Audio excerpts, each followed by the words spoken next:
Buongiorno, buon pomeriggio, e buonasera, Lazio world. Welcome to our instant reaction pod. Consider this your stoppage time, of which we needed a whole heck of a lot more. I'm Shawn McIntosh, your host, here to review the Monza versus Lazio match that ended in a crushing 2-2 draw that all but ends our Champions League hopes. A lot to talk about, not a ton of time. It is just myself today. I'll keep this one short, as I'll be honest. Not sure I'm even capable of stringing together any thoughts. A lot of emotions. That one hurts. Like I said, it kills off any hopes we had of securing a Champions League spot. Quick review here, because it's a match that looked to initially give us some hope, starting with our very own King Ciro Immobile back in the starting 11, alongside Zaccagni back to health, back to the starting 11. Hisai in place of an injured Gila, which was interesting because Tudor elected to go with Hisai ahead of Casale, the usual combination of Kamada, Luis Alberto, and Felipe in that 11. And 2 minutes into this match, Luis Alberto, very lively, plays a really nice ball, just barely out of the reach of Zaccagni. And then we have our king, Ciro Immobile, who hadn't scored in something like 80 days since he bagged a very important goal against Bayern Munich. But Ciro Immobile, after a fantastic strike by Kamada, off of a volley, near side, clean as can be, finishes it like the Ciro of old, 1-0 Lazio. And it seems we have a lot of the control. Lazio pressing, playing incredibly well, very confident in their combination play and in their passes. And then in the 31st minute, perhaps a moment that changed everything. We see Tudor making a calculated substitution with Zaccagni coming off for Casale. It's understood that this wasn't injury related. Zaccagni on a yellow was playing rather aggressive, so Tudor, not showing his confidence and trust in Zaccagni, pulls him, fear that he would perhaps find himself with a red card. But 3 minutes into the match, Casale right away picks up a yellow. So has us all scratching our heads. 35th minute, Pessina with a big strike. Mandas coming up with a fantastic save. And then a few minutes later, Bondo has a wide open header that just goes wide, would have beaten Mandas. 43 minutes, we see an incredible Luis Alberto switch just inches away from Marusic, who would have been one-on-one with the keeper. We see tired legs, perhaps, a lack of aggressiveness. Again, a game plan that seemed to have changed once Casale came onto the pitch, moved Hisai over to Zaccagni's spot. And then 65th minute, a trio of substitutions that also left me scratching my heads. Tati Castellanos on for Ciro Immobile, Vecino for Kamada, Cataldi on for Luis Alberto. I wrote in my notes that I absolutely hated these substitutions. It left us void of any creative playmaker should we concede. It certainly felt as if Tudor was simply trying to bunker down and preserve the goal. And less than 10 minutes later, in the 73rd minute, after a massive Mandas save, a rebound falls to Juric, who finishes it. And after a VAR check for offside, it is deemed a good goal. 1-1. I started to question, where was our goal to break this deadlock going to come from? 82nd minute, we sub on Pedro for Felipe Anderson. Felipe Anderson, who I thought maybe was the only player that could provide something with all of our attackers off. And it is a gift by Monza in the 83rd minute.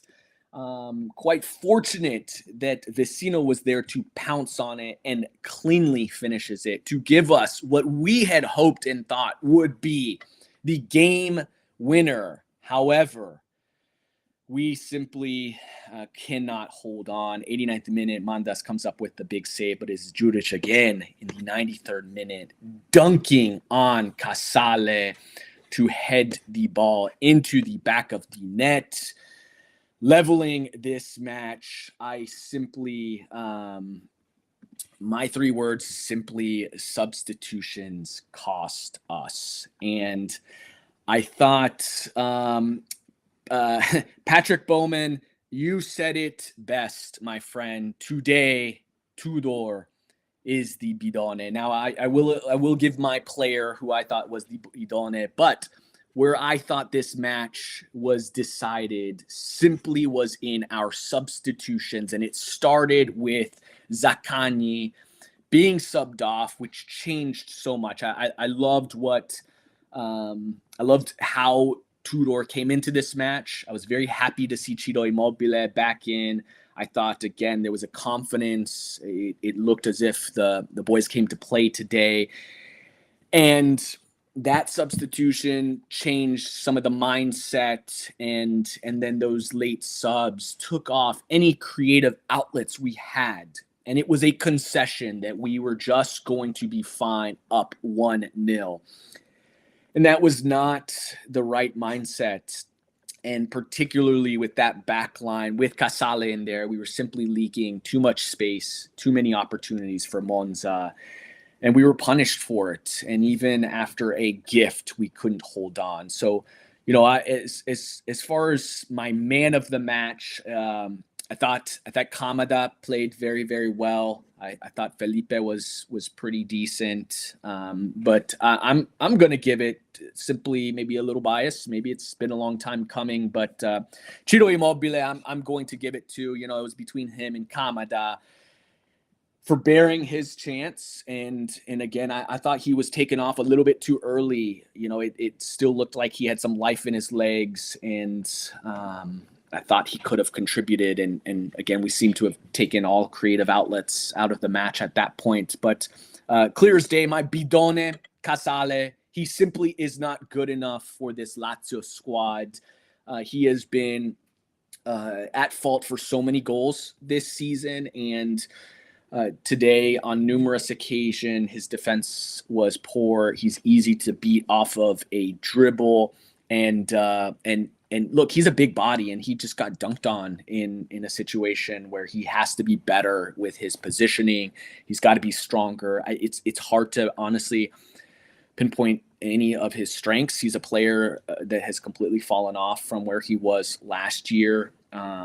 But look, if Casale is the player for me, that's the clear bidone. But a lot of blame has to go to Tudor in placing him into this match. And I'll say this: I have a frustration, with some of these substitutions. One, because I hated taking out Kamada, Luis Alberto all at the same time. We find ourselves with Pedro late in the match, and Pedro has been a shell of himself, to put it very, very kindly. So I didn't see where any of our goals were going to come from.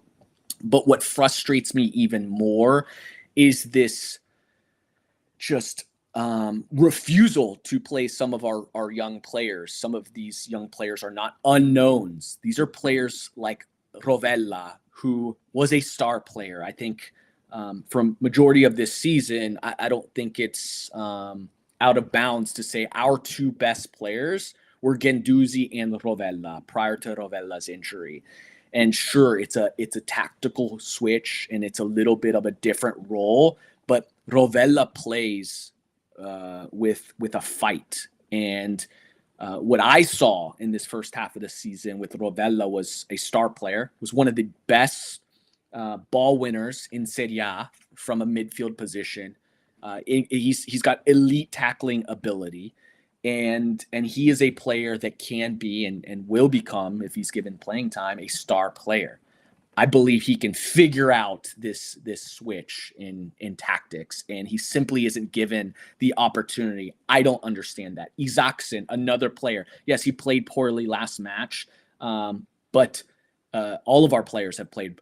Tati has had match after match after match that has been relatively poor, and Tudor is showing confidence in him to give him opportunities, and he's paid back that confidence with a brace and a couple really important goals. So to not give Isaacson those same opportunities has me scratching my head. We're talking about players that we all as Laziali have felt really good about. Despite our season being in shambles for so much of the season under Sarri, we still had hope that there was a nice little base to build upon. Now, we're left with nothing but questions as to what this team will look like next season, because there is question marks now from the top down. We've question marks with Ciro Immobile, who's right, the rumors and links, whether it's Saudi Arabia, Major League Soccer, Inter, who knows?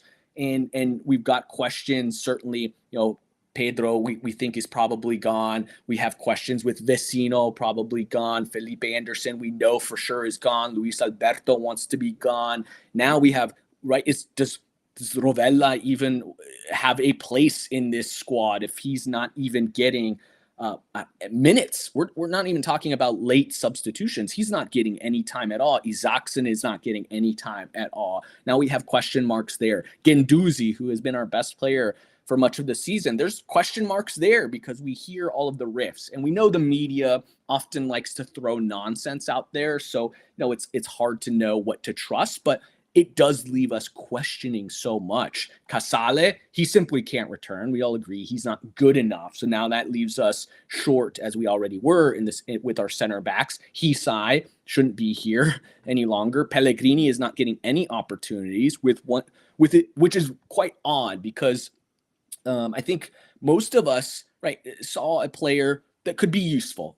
As far as how useful to be left for us to be determined, right? But I thought once we moved to Tudor and we saw a wing-back opportunity, I thought perhaps that would suit Pellegrini a little bit more. We have no idea, not getting any chances. So if I am left with any sort of hope, is that one, the hope kills. So we maybe now can move past hoping for Champions League because that is all but dead. So what I'd like to see moving forward is a better understanding, because perhaps Tudor truly believed the lineups he was putting out there were just the best to get the results. Now we're past that, right? We couldn't get a result that we needed against Monza. That is a failure. That's a failure on the squad. That's a failure on Tudor all the way around. But now let's perhaps see, and hopefully we can get a better idea from Tudor who he feels like has a part in this squad. Not because those are the players today that he feels like can give him the best chance to win, but who really has a part to play in this project moving forward. If we don't see Rovella playing next match, I think that says everything. If we don't see Isaacson, I think that says everything. Likewise for Pellegrini. If we're seeing Hisai over Pellegrini, I mean, that says enough. So quite frustrating to say the absolute least. This is unfortunate. We had the softest schedule. We had everything lined up.